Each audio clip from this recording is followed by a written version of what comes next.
know when the moment happened where this girl right here went from being open-minded that she dates black guys to it turning into an interracial gangbang.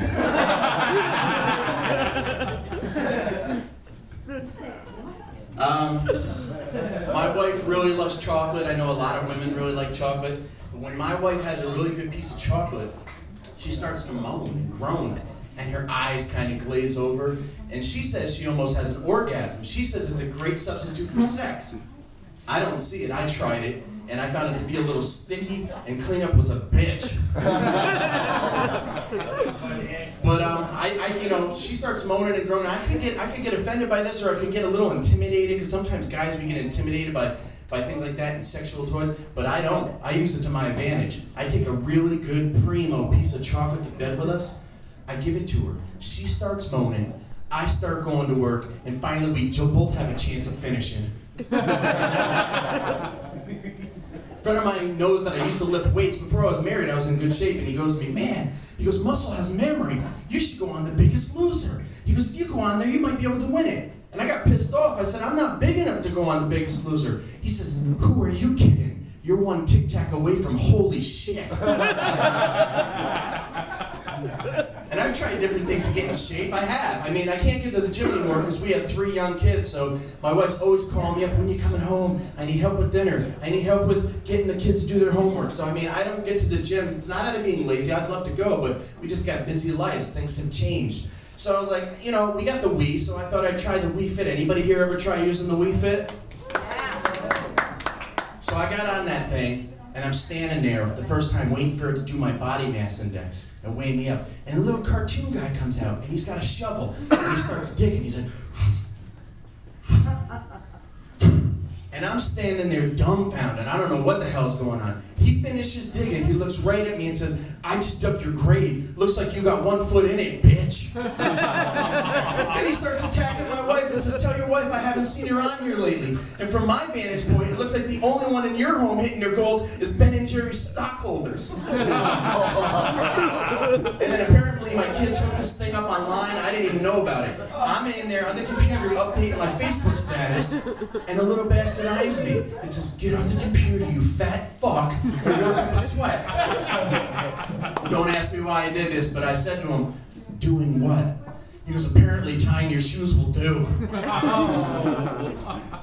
Then, if that's not bad enough, he comes on the screen doing one-handed naked push-ups over a cartoon version of my wife saying, this is how a man with stamina takes it to that ass. I don't need no chocolate, bitch. A manager I used to work with, he left the warehouse that I work at, and he now works for one of the largest drug dealers in the Northeast. He went to Dunkin' Donuts.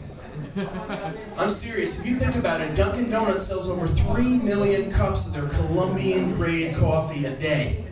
And it's crazy. I mean, there's not a drug dealer out there that can peddle their little Peasley shit anywhere near Dunkin' Donuts. You'll never find it. They can't compete with it. I mean, think about it. $2.26 for a large cup of liquid crack. No drug dealer can compete with that. It turns God-fearing, wholesome women into crack whores. I'll be out and about with my wife, and she's like, I gotta have a Dunkin' Donuts. I gotta have it now. And I'll look at her and I'll say, what's it worth to you? She's like, I suck your dick. So shit, Dunkin' Donuts, here I come. I owe some of the best roadhead I've ever had to Dunkin' Donuts. Every once in a while, if it's in the afternoon, she might settle for a Stewart's coffee, but the best that's ever got me is a half-hearted hand job. Some people ask me, well, what about going to Starbucks? Have you ever gone to Starbucks? We went there one time, we filled out the loan application, and apparently we didn't make the grade. You guys ever work with somebody or know somebody that's got breath that's so bad that when you'd rather be maced in the face than have a one-on-one conversation with them? I work with a guy like that. I don't even have to name him. Everybody I know knows who he is. But we always avoid him and we don't go near him. But every once in a while, if you walk around a corner at the same time as he walks around a corner and you're face to face, he speaks. And it kicks the shit out of everyone in the room. When he talks, it's like... I call that shit ninja-vitis. Everyone's fucked up. Their eyes are watering, throats closing up on them, they're gasping for air. And the sad thing is, they know they got bad breath. They don't give a shit. You try to give them a breath mint to help everybody out, and they're like, psst, what the hell is that gonna do for me? My breath can wipe its ass with that shit. My wife and I, we bicker, but we never really fight, and we certainly never resort to physical violence. One of the ways that we're able to do that is I smack the shit out of her in my mind. It's good, it cleanses the soul. But not everybody's got my imagination, so I actually want to develop a website where you go onto it and you can input pictures of your girlfriend, and you can input pictures of your wife, or even that crazy bitch you hate from work, and then input your picture, and then you can smack the shit out of anybody online in a video game. I'm gonna call it smackaho.com. And I don't want to be sexist, so I'm going to do a version for the women too, and it's going to be called smackyourpimp.com. Any hoes in the audience looking to smack some pimps? Man, it's kind of weird. When I did that in Troy and Schenectady, a lot more people raised their hand. I don't know what's up with that shit.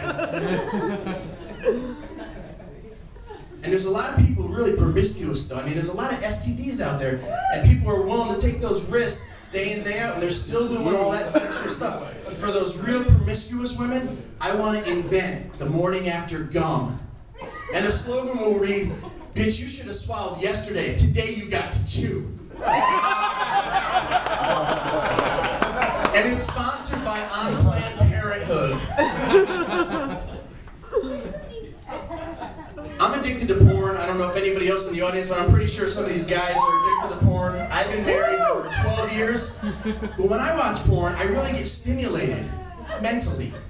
It really gets me thinking. Like, I'm watching all these guys do ass-to-mouth scenes. And I'm like, how the hell can they do all these ass-to-mouth scenes? Like, they're trying to mine their way to the other side and suffer no ill effects. No health problems whatsoever. And yet, some motherfucker doesn't wash his hands as a server at Friendly's and he gives some poor schlep E. coli. It doesn't make any sense to me. Do we have the wrong people serving our food? Should porn stars be serving our food? Yes. Think about it. The first time you asked for extra mayo and Peter North blasted you from the fucking table away. You're gonna remember that shit.